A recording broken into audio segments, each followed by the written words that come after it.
የሚያደርጉት ቢጠፋቸው ምቾቱ ቢያንገላታቸው እዚህ በየወሩ ሰዎች ስራዬ ብለው ተሰብስበው ግመሎቻቸውን በሩጫ እያወዳደሩ በሚሊዮን የሚቆጠሩ ገንዘቦችን ይቆምራሉ። ጉዳዩ ሲጀምር ከዛሬ ብዙ ዓመት በፊት ነበር። በአረቡ ዓለም የሚኖሩ ጎሳዎች የሀብታቸውን መጠን የሚለኩት ባላቸው የግመል ቁጥር ልክ ነው። ግመሎች የበረሃውን ንዳድ ተቋቁመው ለመጓጓዣም፣ ለንግድም፣ ለጦርም ለምግብም ይሆናሉ። ለበዓል በግ ገዝተው ከነበር ስጋ ይኑራት ለማወቅ ሽንጧን ጨበጥ እያረጉ ማየት የተለመደ ነው። በአረቦቹም ዘንድ የግመሎቻቸውን ጥንካሬና ፍጥነት ለማወቅ መንጋዎቹን እያሯሯጡ ማሽቀዳደም የተለመደ ነው። ውድድሩን አሸንፈው በደረጃ የሚወጡ ግመሎች ለግዳጅ ብቁ ሆነዋልና ለንግድም ለጦርም ይላካሉ። ለንግድ ከተላኩ ውድና በፍጥነት ለገበያ መቅረብ ያለባቸው ዕቃዎች ይጫኑባቸዋል። ለጦርም ከወጡ እንደነሱ ጀግና የሆነ ጦረኛ ይጋልባቸዋል። የእንደነዚህ አይነት ግመሎች ቢሸጡ ለአሳዳሪዎቻቸው ጥሩ ገንዘብ ቢኖሩም ደግሞ ለባለቤቶቻቸው ኩራት ምንጭ ናቸው። ዓመታት አለፉ። እድሜ ለተፈጥሮ ይሁንና አረቦች የነዳጅ በረከት ፈለቀላቸው። ገበያን በግመል ይዞ መዞር ድንበርንም ግመል ላይ ሆኖ እየተዋጉ ማስጠበቅ ቀረ። ሀብታቸውን ይጭነቀው እንጂ ጠባቂዎቹም ገበያውም በራቸውን እያንኳኩ ይመጣሉ። ይሁንና የአባቶቻቸውን ባህል ግን አልረሱትም። አባቶቻቸው ያኔ ጀግናውን ለመለየት፣ ዛሬ ደግሞ ልጆቻቸው ለመዝናናት ግመሎቻቸውን ሩጫ ያወዳድራሉ። ነገርየው ግን ከመዝናኛነትም አልፎ በሚሊዮን የሚቆጠሩ ዶላርና ሪያሎችን የሚረጫጩበት፣ በመቶ ሺህ የሚቆጠሩ ቱሪስቶች የሚታደሙት የጦፈ የውርርድ ስፖርት ሆኗል። ግመሎቹ እንደየዕድሜና ልምድ ደረጃቸው አጭርና ረጅም ርቀት ውድድሮችን ያደርጋሉ። አጭሩ 4 ኪሎ ሜትር፣ ረጅሙ ደግሞ ከ8 እስከ 10 ኪሎ ሜትር ይረዝማል። ከ25 እስከ 30 ግመሎች በአንድ ውድድር ይሳተፋሉ።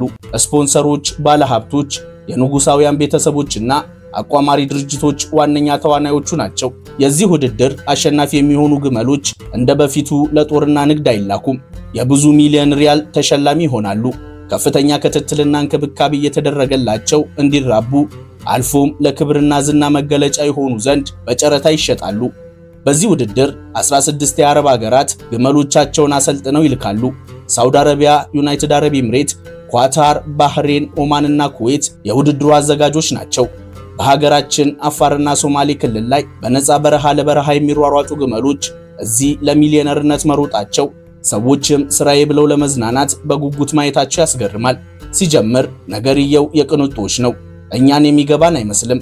አላደል ሀብታሞች ተሰባስበው በጓደኛቸው ፎቅ ቀለም ሙድ እየተያያዙ የሚቀላለዱት አይነት ቀልድ ነው። ባህሬን ግን የዚህና መሰል አስገራሚ ስፖርቶች ጀማሪ ከሆኑ ሀገራት ትካተታለች። ባህሬን ትንሽዬ ሀገር ናት። በጣም ትንሽ።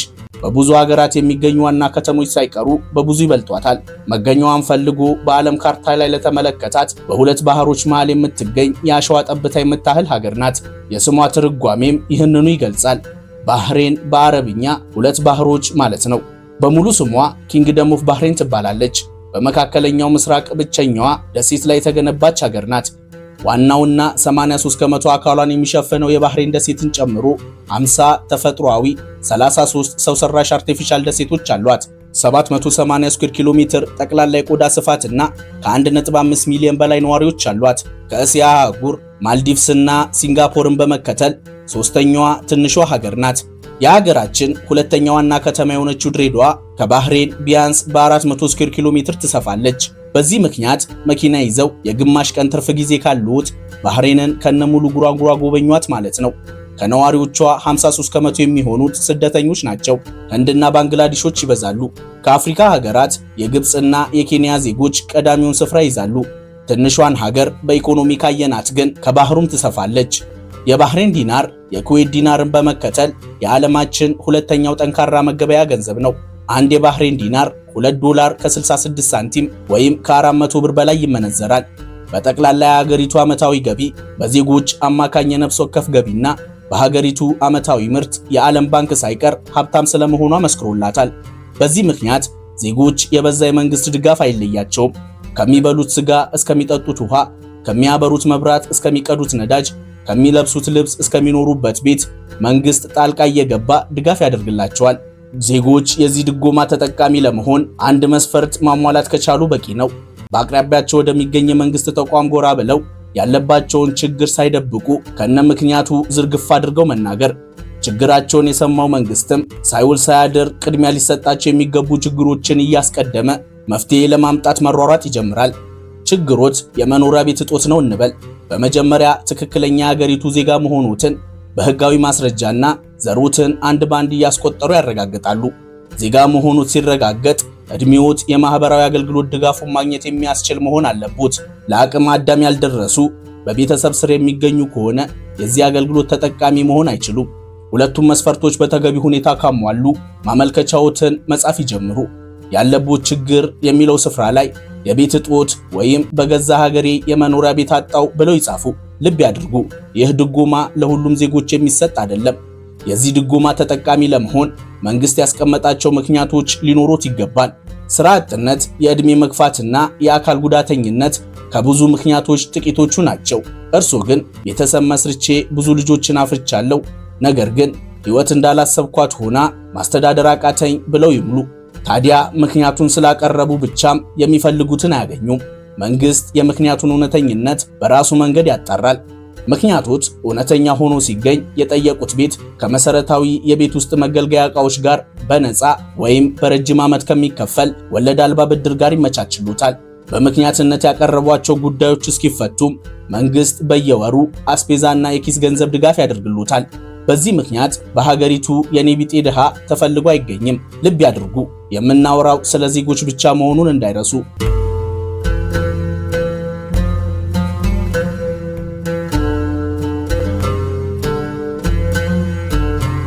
ባህሬን የገልፎ ሀገራት የዘመናዊነት ጀማሪ ናት። ዛሬ በድሎት የሚኖሩበትን ነዳጅ ሳይቀር ለመጀመሪያ ጊዜ ቆፍራ ያገኘችው አውጥታ መሸጥ የጀመረችው እሷ ነበረች። በዘመናዊ መሰረተ ልማት ግንባታ፣ በቅንጦት መዳረሻነት፣ በፋይናንስ ማዕከልነት የአካባቢውን ሀገራት ትቀድማቸዋለች። ከገልፍ ሀገራቱ ቀድማ የመጀመሪያውን መንግስታዊ ትምህርት ቤት፣ ዘመናዊ ሆስፒታል፣ ዩኒቨርሲቲና የባንክ ስርዓት ገንብታለች። ዓለም አቀፉ ዝነኛው የፎርሙላ 1 ውድድር ለመጀመሪያ ጊዜ በመካከለኛው ምስራቅ መዘጋጀት የጀመረው እዚች ሀገር ውስጥ ነው። የዛሬውን ያድርገውና እንደ ኳታር ላሉ ሀገራት ንጹህ የመጠጥ ውሃ እየሸጠች ትተዳደርም ነበር። ባህሬን ከሌሎች የገልፎ ሀገራት በተለየ ከርሰ ምድሯ በነዳጅ ብቻ ሳይሆን በንጹህ የመጠጥ ውሃም የተሞላ ነው። እጅግ ሞቃታማ የአየር ጸባይ፣ በረሃማ መልክዓ ምድር መለያዋ ቢሆንም በአንዳንድ አካባቢዎቿ ለም መሬት አላት። ለዚህ ትልቁ ማሳያ የሚመለከቱት ዛፍ ነው። ትሪ ኦፍ ላይፍ ይባላል። ላለፉት ከ400 ዓመታት በላይ ያለ አንዳች እንክብካቤ አረንጓዴያማነቱን ሳይለቅ ቆይቷል። የሚያስገርመው ይህንን ሁሉ ዓመታት ሲቆይ እየኮተኮተ ውሃ ያጠጣው የለም። በአካባቢውም ቢሆን የሚታይ የውሃ ምንጭ አይገኝም። ታሪኩ ያስገረማቸው ዓለም አቀፍ ቱሪስቶች በየዓመቱ እየመጡ ይጎበኙታል። ባህሬን ኢትዮጵያ ውስጥ የሚገኙ ብዙ ክልሎች በእጥፍ የሚበልጧት ሀገር መሆኗን ነግረኑታል። የሚያስገርመው ግን ጨምራ ራሷን አስፋፍታ አይተናት እንጂ ከዚህም ያነሰች ትንሽዬ ሀገር ነበረች። ከፈረንጆቹ 1980 በፊት የሀገሪቱ ጠቅላላ ስፋት 694 ስኩዌር ኪሎ ሜትር ብቻ ነበር። ለማስታወስ ያህል መዲናችን አዲስ አበባ 527 ስኩዌር ኪሎ ሜትር ትሰፋለች። ባህሬን ዛሬ ላይ በግዛትነት የያዘችው 13 ከመቶ መሬት በሰው ሰራሽ መንገድ ባህር እየተከተረ ደለል እየተሞላ የመጣ ነው። በዚህ መንገድ ተጨማሪ 90 ስኩዌር ኪሎ ሜትር ሰው ሰራሽ መሬት ፈጥራ ስፋቷን ከ694 ወደ 784 ስኩዌር ኪሎ ሜትር ከፍ ማድረግ ችላለች። ማናማ የባህሬን ዋና ከተማ ናት። 250 ሺህ ነዋሪዎች አሏት። በየቀኑ ተጨማሪ ከ150 ሺህ በላይ የሚሆኑ ሰዎች ለንግድ፣ ትምህርትና ሥራ ይመላለሱባታል። ማናማ የባህሬን መግቢያ በርም ናት። የሚመለከቱት ባበል ባህሬን ይባላል። የባህሬን መግቢያ በር ሊሉት ይችላሉ። በፈረንጆቹ 1949 የተገነባ በወቅቱ ለንግድ ወደ ባህሬን የሚመጡ የንግድ መርከቦች ጭነታቸውን የሚያራግፉበት ስፍራ ነበር። አሁን የቆምንበት ቦታ የሚመለከቷቸው ሰማይ ጠቀስ ፎቆች የተገነቡበት ሰፈር በአንድ ወቅት ግዙፍ መርከቦች የሚቀስፉበት የባህር አካል ነበር። ባህሬን ከተሞቿን ለማስፋፋት ስትወስን ባህሩን እየገፋች ሰው ሰራሽ መሬት እየፈጠረች የሚመለከቷቸውን ሰማይ ጠቀስ ፎቆችና ሰፈሮች ገንብታለች። የያኔውን የንግድ ሂደት ለማየት ግን የባህሬን በሮችን አልፈው ወደ ውስጥ ይግቡ። ከ70 ዓመታት በላይ ወደ አስቆጠረው ታሪካዊው የማናማ ሱቅ ደረሱ ማለት ነው። 1 ስኩዌር ኪሎ ሜትር የሚሰፋ ከ700 በላይ ሱቆች ያሉት ባህላዊ የገበያ ስፍራ ነው። ምን መግዛት ይፈልጋሉ? ከሁሉ በፊት ግን ወደዚህ ገበያ ማልደው ከመጡ ጣፋጭ የባህሬን ባህላዊ ቁርስ የሚያገኙበትን አሪፍ ቦታን ጠቁሞት። ሀጂስ ካፌ ይባላል። ከገበያ ማዕከሉ እኩል ዕድሜ ያለው ከ1950 ጀምሮ ላለፉት 75 ዓመታት ተዘግቶ የማያውቅ ካፌ ነው። በተለይም በቁርስ ሰዓት በሚዘጋጁ ጣፋጭ ምግቦቹ ይታወቃል። ሐጂ ማለት እሳቸው ሲሆኑ ከአያታቸው የተረከቡትን ካፌ በተተኪነት በማስተዳደር ላይ ይገኛሉ። የቀረበሉትን ጣፋጭ ቁርስ በልተው ከሐጂ ጋር ተጨዋውተው ሲጨርሱ ገበያውን ዞር ዞር እያሉ መጎብኘት ሲጀምሩ ለእርሶም ይሆን አሪፍ ቦታ ልንወስዶት ነው። የአልባሳት፣ የምንጣፍ፣ የቅመማ ቅመም፣ የጌጥና የወርቅ ተራዎችን ይለፏቸው። እዚህ ደርሰናል። የትኛውም ባህሬን የመጣ ሰው መጥቶም ይሄን ቦታ የጎበኘ ሊገዛው የሚገባ ዕቃ የሚሸጥበት ቦታ። ባህሬኖች ምርጥ መዓዛ ያላቸው ሽቶዎችን በመቀመም ዕጣኖችን በማምረት ይታወቃሉ። እርሶም ለስጦታ ይሆነኛል ያሉትን ዋጋ ተከራክረው ይግዙ። ማናማ ግን ባህላዊ ሱቆች ብቻ ሳይሆን የዚህ አይነት ዘመናዊ ሞል መገኛም ጭምር ናት። ዘአቬኑስ ሞል ይባላል። ከ200 በላይ ውድና ቅንጡ ዓለም አቀፍ ብራንድ ያላቸውን ሱቆች የያዘ ሞል ነው። እያንዳንዳቸው 240 ሜትር የሚረዝም 50 ወለል ያላቸውና በሶስት የአየር ላይ ድልድዮች የተገናኙ ጀልባ መሳይ መንትያ ፎቆችን ካዩ እነዛ የከተማዋ ምልክቶች ናቸው። ባህሬን ወርልድ ትሬድ ሴንተር ይባላሉ። የዓለማችን ብቸኛ ዊንድ ተርባይን የተገጠመላቸው ሰማይ ጠቀስ ህንፃዎች ናቸው። በህንፃዎቹ ላይ የተገጠሙት እነዚህ ሶስት ዊንድ ተርባይኖች 50 ከመቶ የፎቁን የኤሌክትሪክ ኃይል አቅርቦት ይሸፍናሉ። ባህሬን ከ350 በላይ የሚሆኑ ዓለም አቀፍ የፋይናንስ ተቋማት የሚገኙባት ሀገር ናት። በተለይም በኢስላሚክ የፋይናንስ ማዕከልነቷ በደረጃ ከሚቀመጡ ሀገራት አንዷ ናት። ይህ ማንነቷን ለማሳየት የሚመለከቷቸውን መንትያ ህንፃዎች ገንብታለች። ባህሬን ፋይናንስ አርቡር ይሰኛሉ። የገልፎ ሀገራት ዎል ስትሪት እየተባሉ ነው የሚጠሩት። የሀገሪቱ ትልልቅ ባንኮችን ጨምሮ ዓለም አቀፍ የፋይናንስ ተቋማት ዋና መቀመጫቸው በዚች ህንፃ ውስጥ ነው።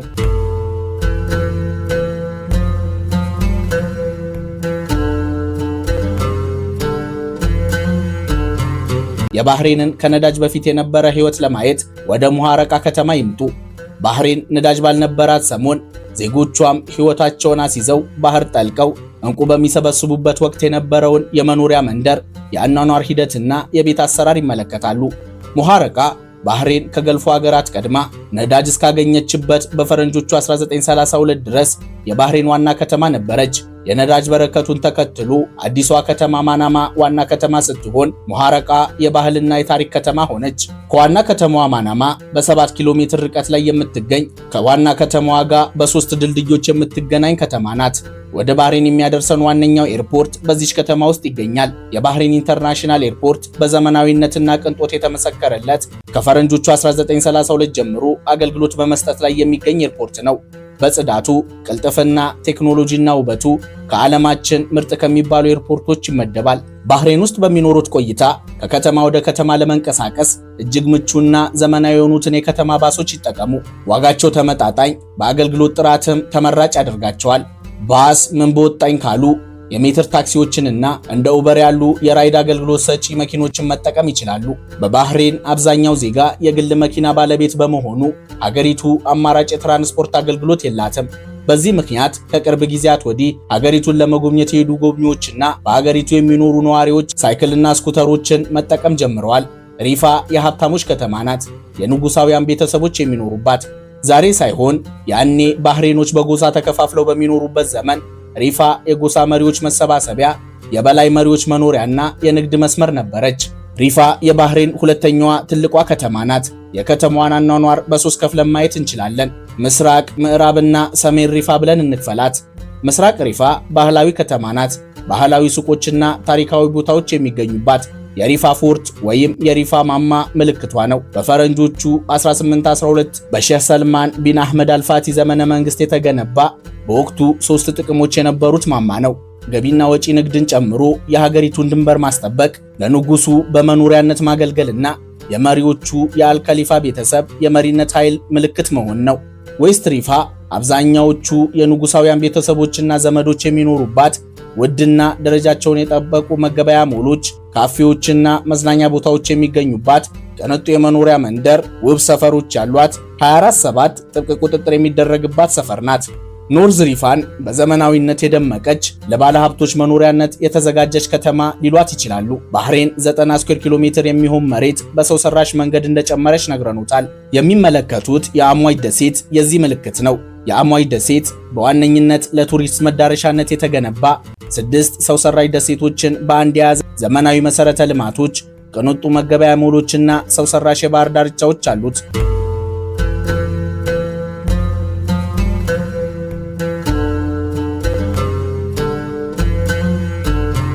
ወደ ዋና ከተማዋ ማናማ ተመልሰናል። ምክንያት ወደ አንድ ሰፈር ልንወስዱት ነው። ኢትዮጵያውያንን ጨምሮ ሌሎች ከተለያዩ ሀገራት የመጡ ስደተኞች በብዛት የሚገኙባት ሰፈር ጁፌራ ትባላለች። በምሽት ሕይወታ የምትታወቅ የበዙ ሆቴሎችና የንግድ ድርጅቶች የሚገኙባት ሰፈር ናት። በዚህ ምክንያት ብዙ የሥራ ዕድሎችን ይዛለች። በዚህ ሰፈር ውስጥ ዞር ዞር ሲሉ በየአይነትና ሽሮ የሚሸጡ በኢትዮጵያ ባህላዊ ሙዚቃዎች የደመቁ የኢትዮጵያ ሬስቶራንቶችን ያገኛሉ። ምሳዎትን በልተው ቡናዎትን ጠጥተው ወጡ ማለት ነው። ባህሬን በተለይም ተፈላጊ ሙያ ይዘው ለሚመጡ የውጭ ሀገር ሰራተኞች ከሌሎች የገልፍ ሀገራት በተለየ ምቹ የሆነች ሀገር ናት። 53 ከመቶ የሀገሪቱ ነዋሪ ስደተኞች ናቸው። በባህላዊ ሱቆችና ሞሎች ውስጥ ሳይቀር አብዛኛዎቹ የንግድ ባለቤቶች የውጭ ሀገር ዜጎች ናቸው። በድርጅት ውስጥ ተቀጥረው የሚሰሩም ከሆነ ፈታ ያለ የሥራ ባህል፣ ተመጣጣኝ የሥራ ሰዓት፣ ጥሩ ደሞዝና ነፃነት ይሰጣቸዋል። የምንነግሩት በሙያቸው ተቀጥረው ስለሚሰሩ የድርጅት ሰራተኞች ነው። እንደ ማንኛውም የሙስሊም ሀገር በባህሬንም አርብና ቅዳሜ የረፍት ቀን ሲሆኑ እሁድ የሥራ መጀመሪያ ቀን ነው። ብዙ ኢትዮጵያውያን በቤት ውስጥ ሰራተኝነት፣ በኮንስትራክሽንና በሹፍርና ተቀጥረው ይሰራሉ።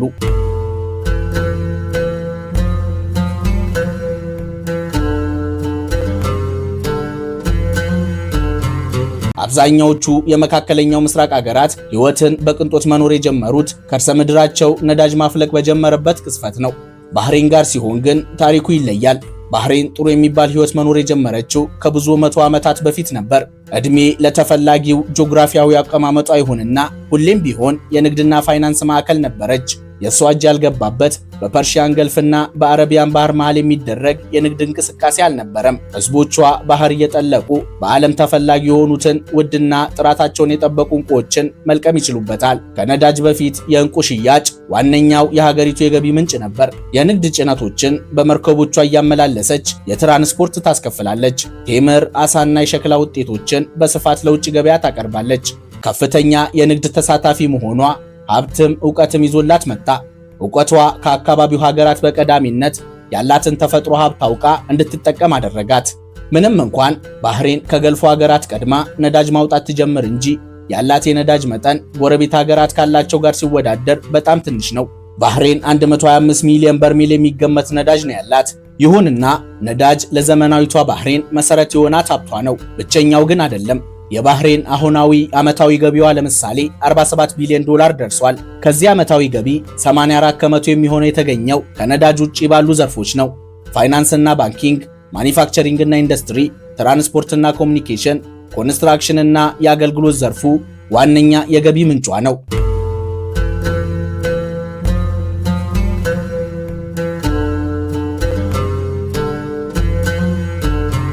የዛሬው ፕሮግራማችንን በዚሁ አበቃን።